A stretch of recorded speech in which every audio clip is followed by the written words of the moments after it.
You can forget a lot of things, Foster Care Nation, but never forget this. You're listening to Unparalleled Studios. I signal. Foster Care Nation, listen up. This is Foster Care and Unparalleled Training. Strength for the powerless, courage for the fearful, hope and healing for wounded hearts.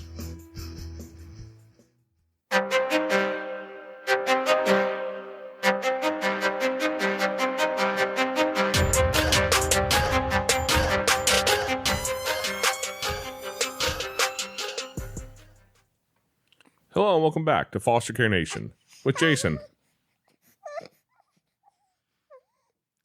and Amanda. And today brain fart. Well, it happens. Today we have Shannon Ketchum, the author of Embrace Bravery. Oh my goodness, English is leaving me. I do this too much. The author of Embrace Bravery with us. How are you doing today, Shannon? I'm doing well, thank you. Well, we are busy trying to figure out how to do this with a little bit of an unhappy baby here who's a little bit hungry and a little bit sleepy. So if you guys hear some extra baby noise, sorry, but we just leave the baby noise in for the most part because she's cute and we like her. So you guys have to deal with it. Shannon, I came across your story and I just couldn't help but think we needed to talk to you because your story was really compelling. We talked to a lot of people about foster care, about adoption, what brings us into those roles. And your story has some real similarities to a lot of them. Infertility is a big thing in this whole area of life because so many people deal with it. And Amanda and I dealt with it to some very small extent a long time ago when our little bitty guy, who's now like 6'5", he's not so little bitty anymore. When he was born, she was unable to have any more kids after that. They had to do an emergency surgery to protect her life and some other things going on there. And we were no longer able to have children like surgically. So we knew that we were done having kids. Turns out we were done like making babies, but we weren't done having kids apparently. So that was kind of our interaction with infertility. I know yours is completely different. Can you tell us kind of who you are and what that looks like and how that's changed your life? Sure. So I've been married now for 18 years. And pretty much right after I got married, I was having some major pain issues whenever we would have intimacy. So we knew something was wrong, didn't know what was going on. So we decided to wait a little bit, keep working at it, see if it got better. So we waited about a year. And after a year, decided to go see a doctor about it. And so they did ultrasound, found out I had endometriosis, which basically it gets this lining over your uterus and causes a lot of pain and a lot of issues trying to have children. And so we scheduled a laparoscopy to kind of clear that up to help with that. And it's kind of like a temporary procedure. It doesn't usually solve it forever, but it gives you a little bit of relief for a little while. And if you get pregnant, then your issues pretty much go away. I don't know if it's forever, but for quite a long time. And so, we of course continue trying. I also have hypothyroidism, which causes a lot of issues with trying to get pregnant as well. And throughout continuing to try and get pregnant, we found out I also had polycystic ovarian syndrome, which caused even more complications also. And a lot of women have polycystic ovarian syndrome and can't get pregnant with that condition. And then I finally later found out the real issue with my pain issue was that I had basically a pelvic syndrome, I guess, where it's not in the right place. So every time we try any intimacy, it causes spasming, which is why I was in so much pain. So we basically started some different therapies for that. But up to this day, we have never had a positive pregnancy test, never been able to get pregnant on our own. So And so that's been like 18 years of a journey of trying to get pregnant. So that's kind of the short version of my story. Okay, well, Amanda's already had to run off with the baby for a minute because she's all upset about something, and I wish she was still here because me and her have talked about this over the years. She has educated me so much on the things that a young dumb guy does not understand. Okay, because let's just put this real simple. When our son Austin was born, I had plans like when I started putting the numbers together at 41 years old, I was going to have my youngest kid out of the house at 41. We were going to be empty nesters real early. We were going to have all this time and this money and all this. And I'm just going to say that 41-year-old thing happened like 3 years ago, and I still have like 5 kids in my house. So it didn't all work out the way I thought I had it. Just if you want to hear God laugh, tell him your plans, right? And he laughed and he laughed and he laughed. So that was kind of the way that I saw how that meant after she had to have a partial hysterectomy. And it took her quite a few years to really fully explain this to me because I'm a guy and I'm not very smart when it comes to these sorts of things. And my wife explained to me how very much a part of her identity being able to have children was and how it was so impactful to her. Can you talk about that a little bit for your journey? Oh yeah, it definitely it impacts how you see yourself, because you're ingrained in a young age that women have children. That's how you build your family. And for me, I mean, since I was young, I always knew I wanted to be a mom. I wanted to have birth kids, but I also wanted to adopt, and I always knew that was a part of my story. So when we couldn't get pregnant, it was detrimental for me because this is what I always knew I was supposed to do. And now I can't. So it made me feel less of a woman because I couldn't do the thing that I was designed to be able to do. So it really destroyed me for quite a long time. And I had a really hard time moving past that to even want to keep trying. So yeah, that's definitely true. Okay, yeah, that's and for any guys out there listening, I know a large portion of our audience is female, but for the guys who are listening, please listen to what Shannon's saying there, because I don't think you can overstate the importance of how that makes you feel like less of a woman. Yeah. Because I can't even explain it well at all. All I can say is as a man, the closest comparison I think would be dealing with maybe ED or something. It's a very, very deep emotional part of who you are as a person and affects how you see yourself and your own self-worth. Yeah, and I've seen it. I've been involved with many people that have infertility, and a good portion of people with infertility, it's on the male side, and it's not from the female. And for the man, it makes them feel like less of a man if they can't give their wife a child. So it kind of can go both ways for sure. And I'm no scientist here, but I play one on a podcast occasionally, and I wonder how much of that goes back to that whole biological instinct to just build your community and be able to continue your own legacy on through your life. And I wonder how much of that is just something that's ingrained in us in ways that we'll probably never truly fully understand. I don't know that science will get far enough to understand that part of the human psyche before we bring this all crashing down around our ears. Because as humans in culture, I think we're trying a little harder than we ought to get to the end of that culture thing right now. But we'll see how the world turns. So you and your husband, like what, 3-4 years in, just decided you wanted to adopt, right? Well, actually, it wasn't 3 or 4 years in. So kind of how it happened is about 3 years ago. So this would have been like 15 years of marriage. We were about to move from Atlanta, Georgia to Tallahassee, Florida. We were like a week out from our move, and my husband's aunt called and said, my daughter had a baby and she just got put into foster care. Can you either foster or adopt her? Because they were trying to find a family connection for her. And we were just like, this is like the craziest timing. We're moving out of the area in a week. So we started this whole process dealing with the Georgia system, trying to see if we could foster her or adopt her.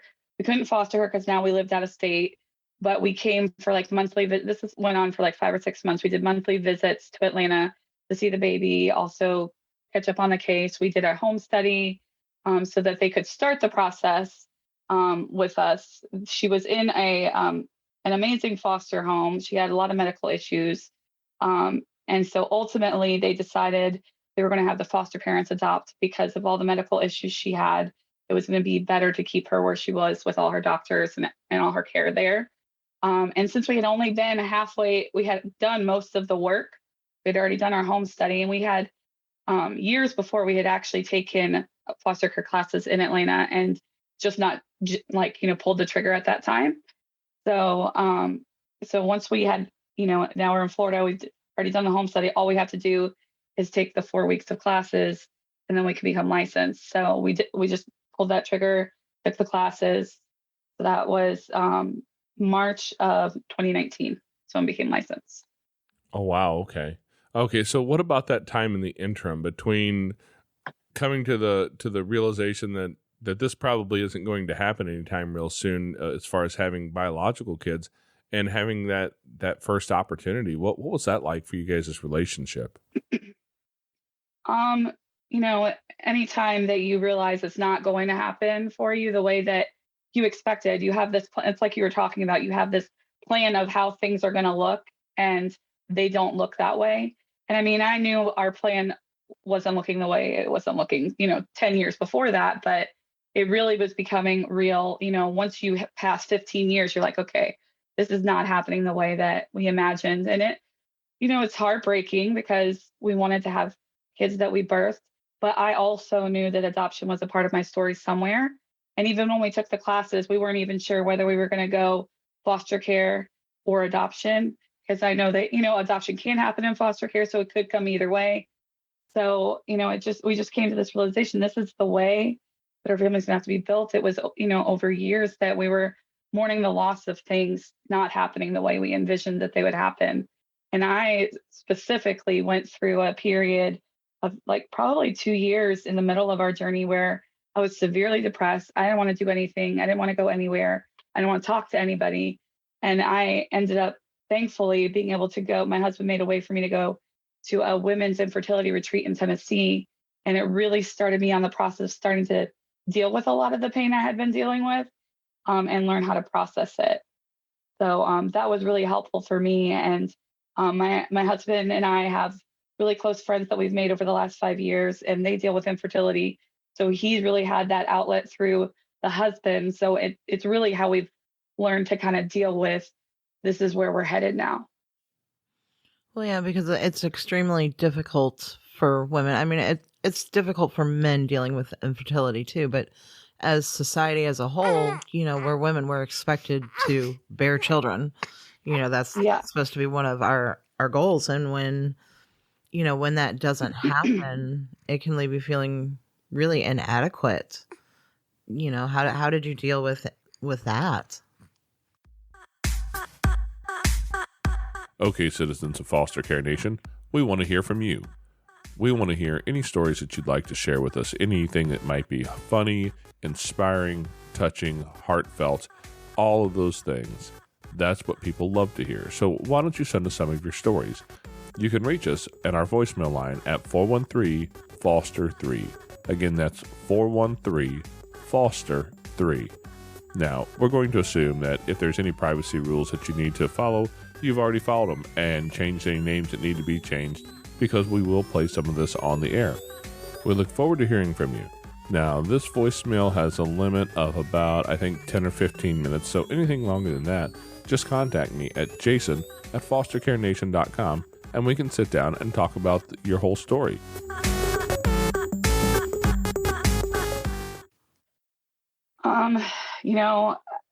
I think, I don't know that you really deal with it. You know that this is a failure. You feel like you're a failure. I totally felt like a failure. And, I had to come to the realization, this isn't my fault. I didn't do anything wrong. There's something wrong with my body.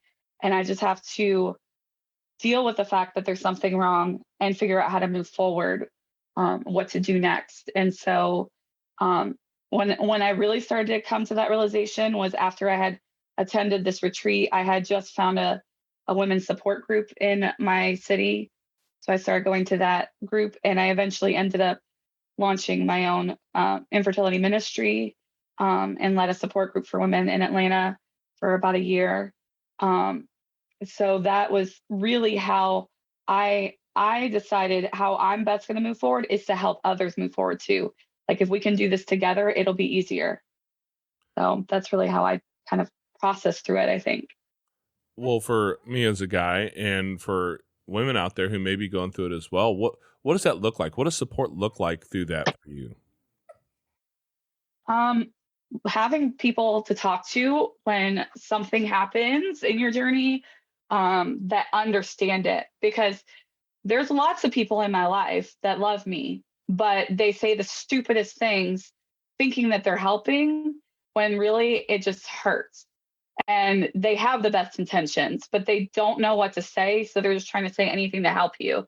Whereas people that are walking somewhat of the same journey, they know exactly what those triggers are, and they know how to just be a listening ear and know like be able to say, yeah, that really just sucks. You shouldn't have to deal with that. And I'm so sorry that you do. Or like one of the really big struggles that especially women have in this journey is when they find out somebody that they care about gets pregnant. That's a trigger for them. Especially for me, it was because both of my sisters got pregnant before I did, and I'm older than them. And so it was a real struggle for me that they both were pregnant. I'm 4 and 6 years older than them. They both have kids. So even when we started our foster journey, I mean, I'm having toddlers in the house, and they have kids that are 8 and 9. So it was a big, really hard thing for me to learn how to deal with that. And that's where having a community of women that have been through infertility themselves became really powerful, because one, we learned to listen to each other, be able to allow each other to rant and rave when we really needed someone to be a listening ear. But my support group that I ran was a faith-based support group. So we also went through like different books, and we kind of just talked through different things to help us learn how to navigate what we were feeling. So yeah, that was really huge for me. It's just that outlet, and knowing that you could tell somebody that knows what you're going through, not just is going to think they know what you're going through.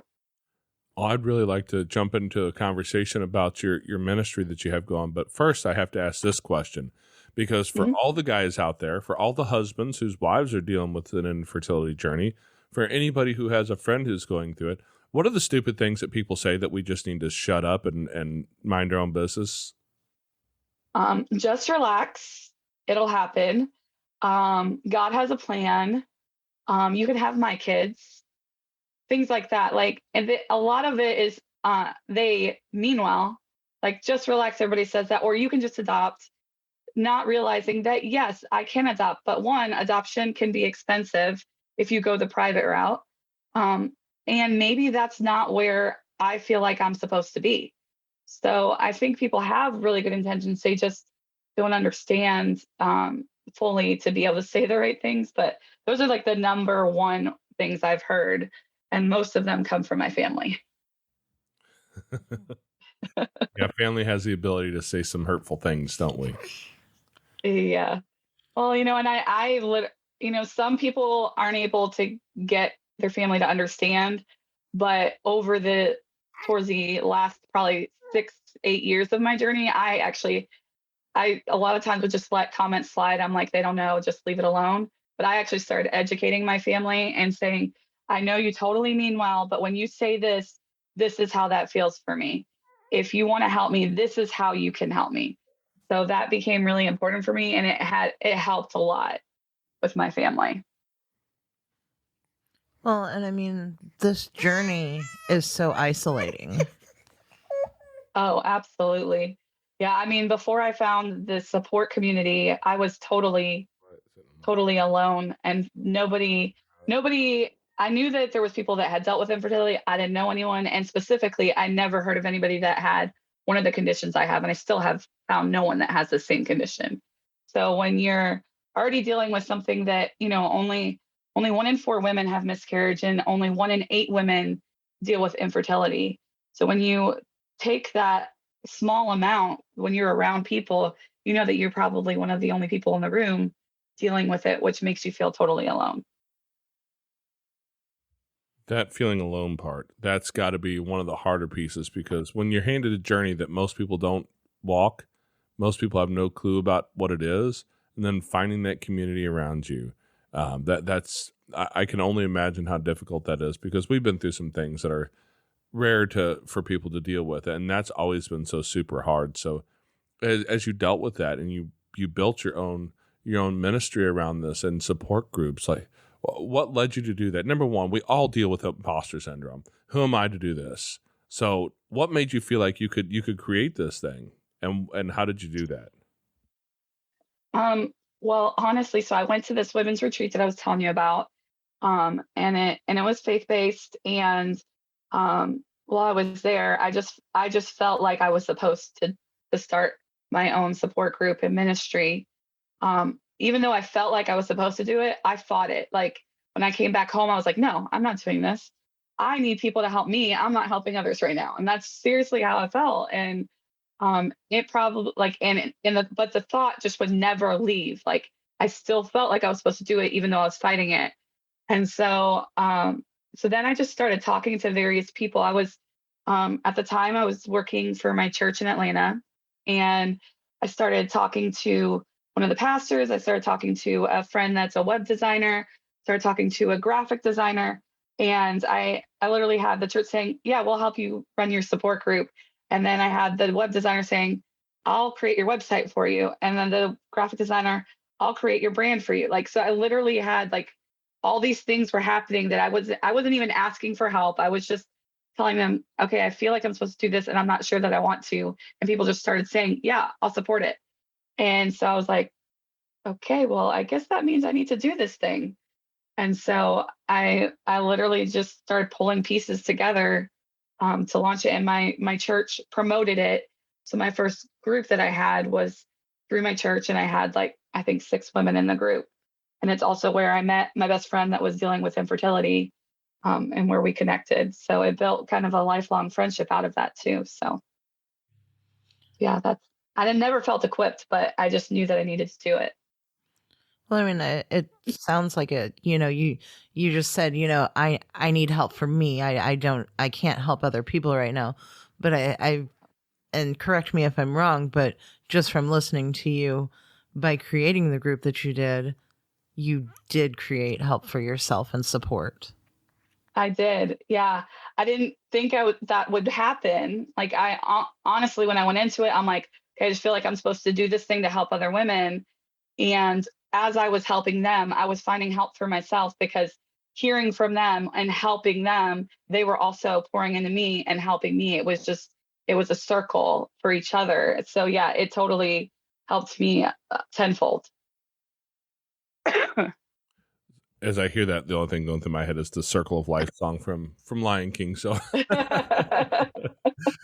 I'm sorry, you'll have to excuse my crazy head. Amanda's used to it, because that's what I do. I sing random song lyrics that don't make any sense for what she just said. A lot of times he gets it wrong. I always get the lyrics wrong.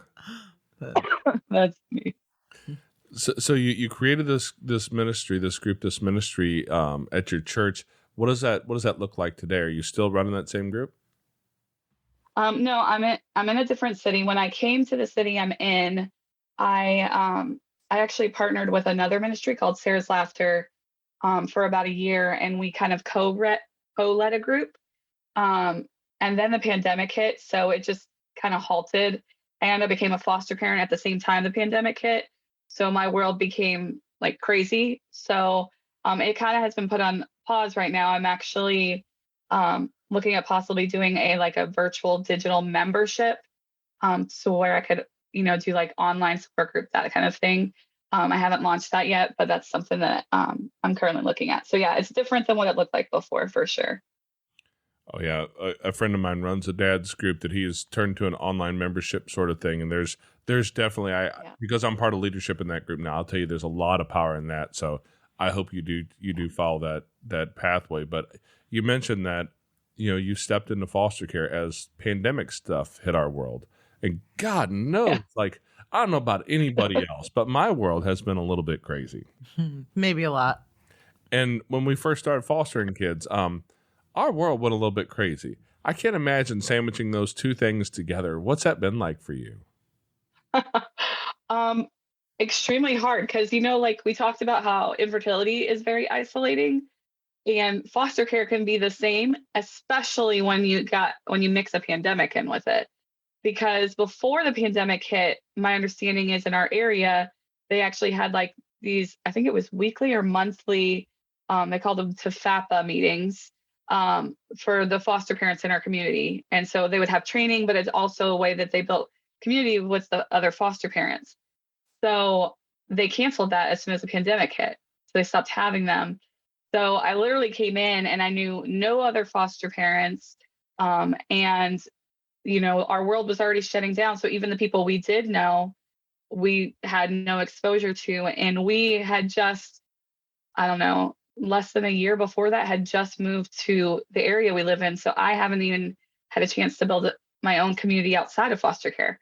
So it was very isolating because I was dealing with something I'd never done. I was in a new area where I had never been. So it was really hard in the beginning. Thankfully, about a year ago, they started doing online community support groups with foster parents in our area. And that has helped a lot. And I've started to make a couple of connections with other foster parents. But in the beginning, it was incredibly hard.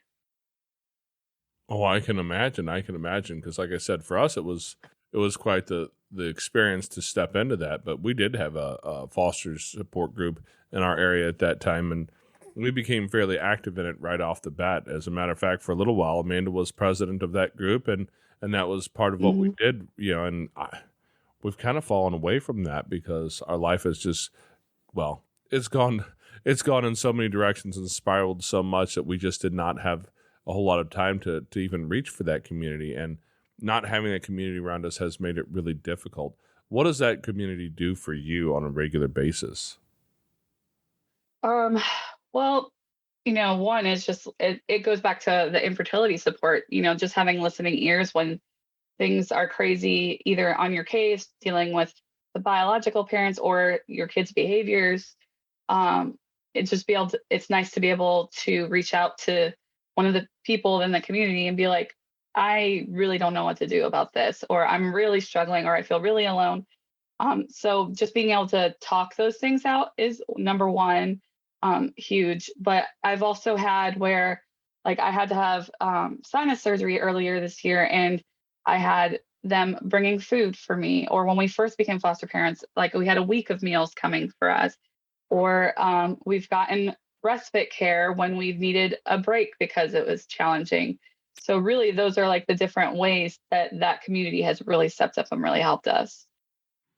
That's really awesome. I would love for somebody to bring us dinner for a week. That's one of, right. As an adult and as a mom, that's one thing that I hate is having to decide what to feed everybody every night. Like I could just do cereal, but I have others in the house that would not agree with that. But tell us a little bit about your home. What is your wheelhouse? Like, Jason and I were really good with taking care of drug exposed infants. Everybody kind of has their spot. And what's you and your husband's spot? Well, right now it's little kids. Being that we dealt with infertility and never had babies of our own, we wanted to start kind of at the beginning. So, we wanted to kind of stay in the 0 to 2 realm. And so that now they were 0 to 2 when they came into our home, but now they're 2 and 3. So they keep us on our toes. And no, I did not know I didn't think about the fact they're going to be toddlers at the same time. And that has not been fun. But, I really wanted the little kids, and it is really cool just to see, even though they have been dealing with some different challenges, it's cool to see how they have grown a little bit over the 2 years that we've had them. Okay, I want to ask this because when we first started into foster care, it was quite a few years ago, a little over a decade ago, and one of the things we didn't do a whole lot of at that time was trauma-informed care stuff. We didn't understand what a lot of the traumatic behaviors would look like and how to handle that best. So are they teaching that now? Is that something that you received some training on, or are you guys struggling? Yeah, we did. Hey there, Foster Care Nation. If you'd like to find yourself in a group with like-minded people, head over to Facebook, and you can find us at facebook.com/groups/fostercareuj. We've got a group over there where we talk about foster care, we talk about adoption, and we talk about all the things related. If your podcast player allows it, you can also reach down and hit that subscribe button so you get notified every week when we put up uploads. Every Tuesday, a new episode comes out. We'd love to see you next week. Now back to the show. Well, they actually, they are teaching it, but we're actually doing an official training in January on TBRI. So yes, and I plan to attend that so that I can get a lot of that, because I remember when I went through the foster care classes, they talked a lot about the trauma that you're going to deal with, and then how to work through that trauma. But you think in your own head what you're really going to deal with, and you make these own assumptions. And I had my own assumptions of, well, we're going to want babies. They're going to be fine. Like, we don't have to worry about that. I totally did that. And, I totally was wrong. So now I am seeing the importance of the TBRI and why that's important. So I am excited to be able to take that training and see what I can learn from it. I mean, that is one thing that has grown leaps and bounds from when Jason and I took our classes, is obviously they tell you trauma and the things that, kids are going through, but there was not support of, this is what you do. This is how you respond. This is how you redirect, so it's really nice to hear that that's starting to be addressed, because our kids need that so bad. And toddlers, babies, yes, they experience trauma. They may not be able to verbalize it, but it's there. Their body knows. The body remembers. And so I'm glad to hear that they're really starting to get on board and help out with that. Yeah, one of the nice things that they're doing, that they started in our area, and I don't think any other area has it, but they have in our area a foster care specialty team. And you have the case manager who works with the family, then you have the guardian ad litem whose focus is the child, and then the foster parent was just kind of like out in the wind, like, who do they go to? So they created foster care support specialists for us. So we each get an assigned specialist that works with us. So if we have any questions about the case, if we have any questions about how to deal with a behavior, if we need help getting a service, they're our like go-to person, which has been awesome. And out of that team, they also have someone that she's like a behavioral trainer, I guess is what you call her.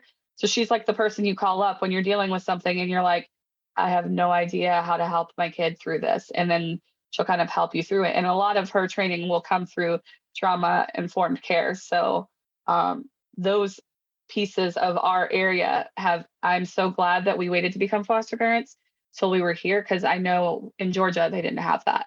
So that's been huge. Yeah, I'm listening to that thinking, man, I wish we had that. We barely have enough workers to even kind of handle the caseloads that they're struggling through right now. And doing it as long as we have, we've made some friends with some of the workers, and we know them fairly well to know that they're struggling with the caseloads they have. Yeah, it's huge. Yeah, our agency, the case management team just changed. I don't know if they changed companies or so they got bought out. I'm not really sure, but they already had a pretty huge caseload, and they got another 10 to 20 cases added to their pile. And I'm just like, oh my gosh, I was having a hard enough time getting information before, so I could only imagine how hard it's going to be now. But thankfully, we have that foster care specialist that can kind of help jump in and try to find the information. So what has this whole journey done, with your relationship with your husband? Because I know that, oftentimes in this journey, we hear stories, we hear foster moms talk or adoptive moms talk. And most of the time, I'm just going to be honest, most guys don't want to stand up and talk about it out loud a whole lot. I'm one of those few that have a hard time closing my mouth. So people just... That's an understatement. I don't know why I laugh so much at this, but But yeah, the voice of the dads in this gets lost a lot, and then we tend to hear mom talk about these kids, but we don't hear a whole lot about what it does with the relationship between a husband and a wife as you walk through some of these struggles you've never even heard of, let alone dealt with before. Yeah, it never has been easy. My husband has been amazing because he's very supportive. He's been totally focused on helping me through most of our journey. But until we met that couple, he didn't really have an outlet for himself.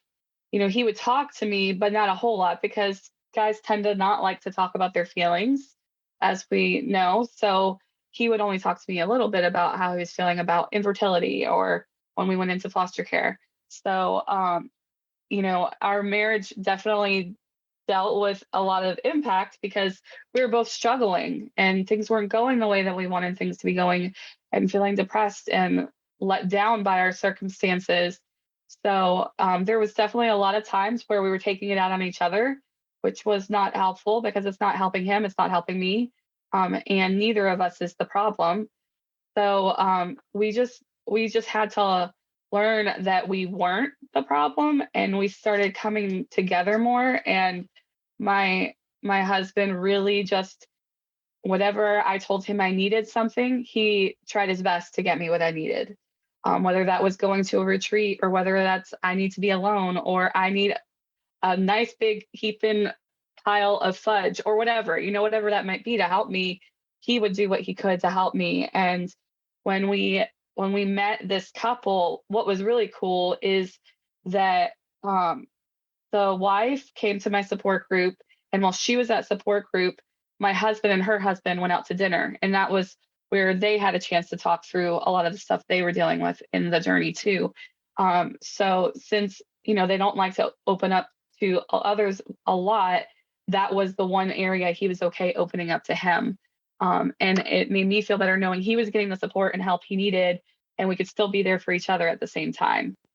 So yeah, that's kind of what it looked like for us. But yeah, it's never been easy. Well, first of all, I want to say earlier in the story, you said you and your husband have been together for 18 years, and I just want to say congratulations. That's really awesome. Thank you. Especially, when you've been through the fires of hell, it's hard to stay connected, and it's hard to look at your partner at the end of the day and be like, I still love you, even though I want to rip your head off.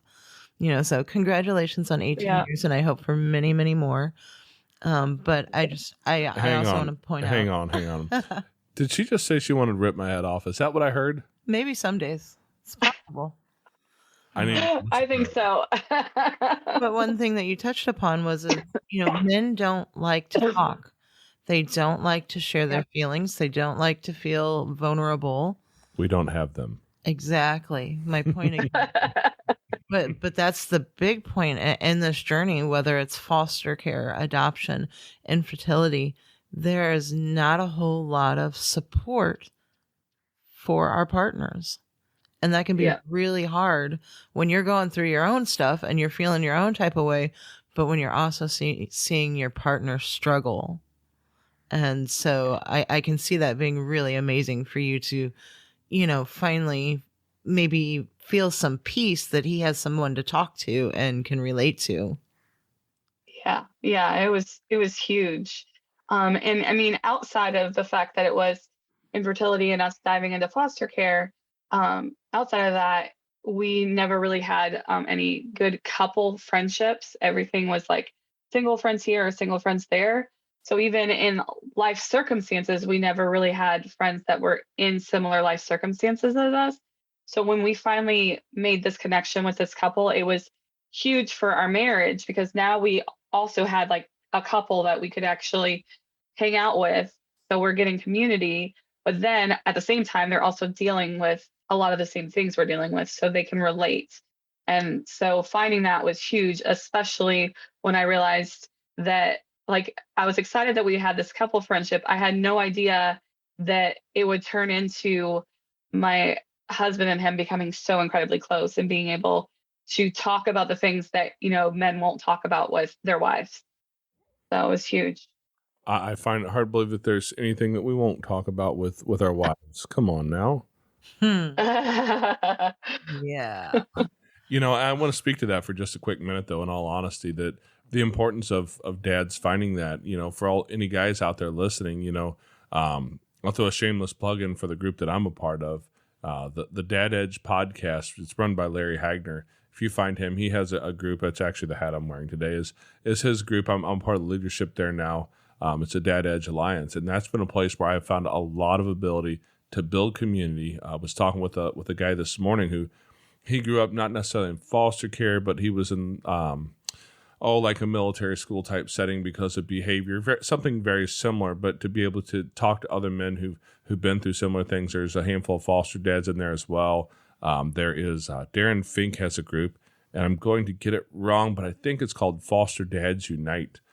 And in this world we have that is connected through Zoom and Facebook and every other way, where you're not necessarily going to find a whole lot of guys close to you that you can connect with. I mean, honestly, when we had the foster group in our area that we would go to, I was one of 2 or 3 dads who showed up to that ever, and really the only one who showed up consistently. There was never really much room to build any community or relationships there, and it's a super important thing for us to find that. And Zoom and Facebook and all these other digital platforms has made that such an available option now, so that men can have that connection. That's something we don't talk about enough, because quite frankly, we don't have emotions, because if we do, we have to deal with them, and we don't have the bandwidth for that, because we don't have the community around us to tell us, hey, it's okay sometimes to be crazy angry, difficult, sad, to be upset. I mean, guys don't cry, right? Men don't cry. There's a reason for that, because we don't know how to process that, and especially when we don't have that community around us. So I love the fact that you guys have found that, and that your husband has found somebody that he can reach out to and have that community and allow you guys to build that strength in your relationship, because 18 years together, it takes a lot. I mean, look at this woman over here. She has dealt with me for 20 years now? A little more than that. Yeah. Austin is turning 21 this month. Yeah. So a little before that. Yeah. So a little over 22 years. I've put up with you. And I did most of that without any support. And that caused us some struggles coming through this, especially through the foster process as well. Well, and you really needed that support after the birth of our son, and I couldn't have any more children. That affected me very strongly. Even though I had birthed 2 children, the thought of not being able to do that anymore was very devastating to me. I always knew that I wanted to have lots of kids, big family. That was just always my thing. And as soon as I couldn't, the depression was deep and it was real. And then on top of that, with the surgeries, the hormone imbalances, I mean, I really put him through the ringer, so as much as he likes to say, oh, she puts up with me. Well, we put up with each other, and there wasn't support groups back then. That was over 20 years ago. We're old. Mental health. You didn't talk about mental health back then, and so the world is a completely different place now. Yeah, because even I have a family, my husband has a family member that I found out after, going through infertility for 10 years. She finally told me that she dealt with infertility and that they had to do IVF. And I was like, I was over here suffering for 10 years thinking I was the only one and I'm completely alone. And it's because in her generation, you didn't talk about that.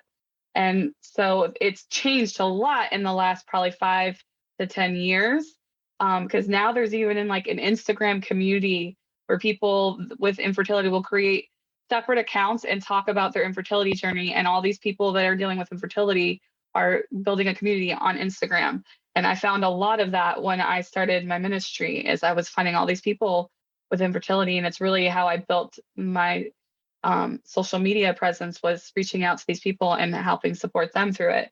But yeah, you didn't talk about it back then. And to me, it's crazy because I'm a totally open book. Once I dealt with a lot of it, I became a real open book about my journey. So to me, it's unfathomable that nobody would ever talk about it, but you just didn't back then. Yeah, it's amazing how far we've come in this world. I know that you said you have a website, embracebravery.com, right? Yep. Is that the easiest way for people to find you and your book and your support group and all that stuff about you? Yeah. On my website, I have a blog on there, and my information about my book is on there, and my social media information's all on there as well. So yes, that is the best way to reach me. Good deal. Yeah, because I think that's something that for anybody who's dealing with these things, finding good, healthy places to reach out, it was super helpful because, men in community is something that we need to create and women in community as well. And couples who struggle through this, that's a whole different ball game there as well to learn to deal with that as a couple. Yeah, definitely. Yeah, I think that's one of the reasons why finding more men's support groups, both in foster care and infertility, is so important because they're not only trying to figure out how to navigate their own feelings, but they have to help their spouse or their partner through what they're dealing with. So I feel like it's really important for men to have that support too. Well, again, I'm going to say us men, we don't need any support because we can just, we're just the big, strong ones who can walk right through it. We don't deal with the emotions, right? Yeah. Anyway. She always laughs at me when I say that. Well, sometimes. I try to tell you I'm funny, and you always tell me I'm not. No, I usually say you're. Hey, that is similar in my relationship too. It's good to know that we all fight the same battles. Yeah. So, well, Shannon, your story is one that people don't oftentimes talk about out loud, and it's coming around in culture today where people are much more willing to talk about their journeys of things like infertility and the depression and the mental health that comes with it. And then as well as talking about the struggles inside of foster care and or adoption, because there's just so much of it there. And we've been so ingrained by previous generations to not talk about it. And I love that you're stepping out into the world and you're saying, here's my story and I'm struggling, or I struggled through this or that, and creating that support around you to be able to have humans all get together and work together to get to a place where we can all do the things that we're inspired to do, as opposed to just sitting in our own pain and misery and mental struggles. Well, thank you so much for your time today. I really do appreciate you telling your story here. I want to make sure that we do. We're going to leave a link on our website. So if you go to fostercarenation.com, one of the tabs up there says book resources, and there will be an Amazon link there to Shannon's book, because you guys need to find that one. So we're going to throw it up there and make sure you can grab it and read it. Is it on Audible? No, it's just Amazon right now. Okay. Do you have any plans for doing an audiobook version? I'm not sure. I haven't really thought through that. I mean, we talked about it in the beginning stages, but it just never materialized. Okay. I asked because I know there's a lot of people out there like me who have ridiculously busy lives but spend way too much time on the road. Listen. Yeah. Yep. I have probably at this point in my life listened to almost as many books as I've actually sat and read, because I can get them faster that way while I'm doing exciting things like driving down the road or mowing the grass. Not that I spend too much time mowing the grass. But, I was going to say, I don't know if you can take credit for mowing grass this year. Yeah, no, our daughter actually decided she wanted to make some money this year. She decided to mow the grass this last summer, and she did it about 60% of the time. I'm going to say I did 60, she did 40. Okay.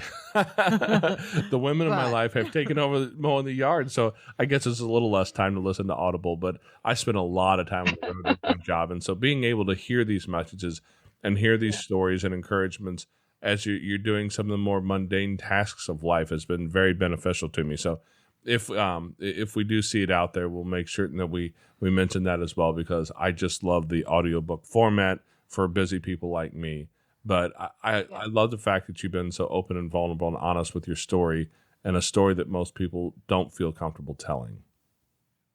Yeah, I think it's important for everyone to know that they're not alone. So I wanted to make sure I shared my story so anybody could feel like they're not alone. Yeah, absolutely. And please reach back out to us if you start another support group or anything like that. Please reach back out to us. We would love to be able to share that with everybody.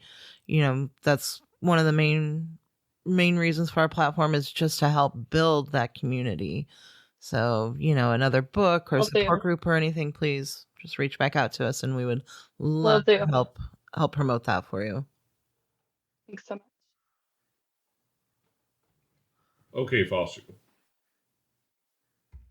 Okay, Foster Care Nation. Thank you for listening to Shannon's story. Now take her knowledge and wisdom to heart so you can create love and healing in your family and community. Be sure to come back next week. We have new episodes every Tuesday. If you'd like to share your story as a guest, you can reach us at jason@fostercarenation.com. You can connect with other like-minded people on Facebook at facebook.com/groups/fostercareuj. Don't forget, we have an account over at buymeacoffee.com. It's like a virtual tip jar where you can help us fund our mission for as little or as much as you want. It's at buymeacoffee.com/fostercare. The links to everything are in the show notes on your podcast player or at fostercarenation.com. And, as always, You are so super awesome. I think you guys so cool. Yeah. Thank you for listening. Thanks. Unparalleled Studios. Studio.